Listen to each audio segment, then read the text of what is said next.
So I can kind of tell you how the streaming strategy has worked when Yeah. you look at 2019. So what I kind of did to take a step back and see, okay, would this have worked in 2019? And I'll give you a kind of a cheating answer here. The answer is yes.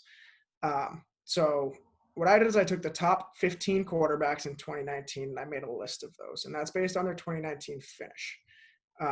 And my goal of that is to reflect a league where most managers only roster one quarterback and a few roster two quarterbacks. So about 15 quarterbacks would be on the roster weekly and aren't being ad dropped.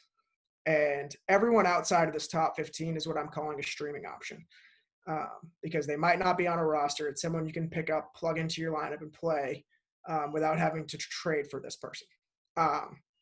So I went through week to week, from week 1 to 16, and I took the top 5 streaming options from that week based on what I already defined a streaming option as. And every week you saw plenty of quarterbacks that didn't finish in the top 15 on the season, but performed as top options in any given week. So when you look at the numbers, if somehow you're an absolute god at streaming quarterbacks and you went out and every week you picked the best streaming option, you would have averaged 28.8 fantasy points per Holy week shit. over the season. That's more than Lamar Jackson, right? That's the number one.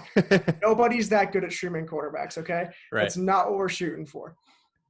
Let's say you were still really damn good and you got the second best streaming option every week, 25 points per week or quarterback 2 on the season. It's still incredible. Yeah. Okay. Let's say you're not great, but you're okay. You're still pretty good. You had the 4th best streaming option every week. You would have a quarterback 7 across the whole season. Which is good enough. Which is good enough to compete in head-to-head. That's great, especially when you look at it and you consider, okay, I also get to keep my 6th round pick and use it on a running back or a wide receiver instead of drafting a quarterback in the 6th round. Right.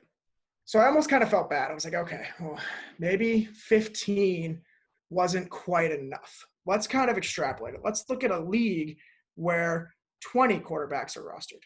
So I was only looking at quarterbacks that did not finish in the top 20 across the whole season. Which means that you would probably have what, 12? You're saying you'd have 12 to 13 quarterbacks to choose from off of wire? Yes. Got it. Yep. And that's not including bye weeks. So the bye weeks kind of even make it a little bit easier for you to find these these options. So when I looked at it with 20, very similar results. If you got the best streamer, you still had the QB1.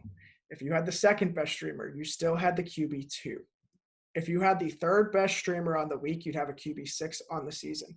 And if you were the 4th best streamer, it was the quarterback 8.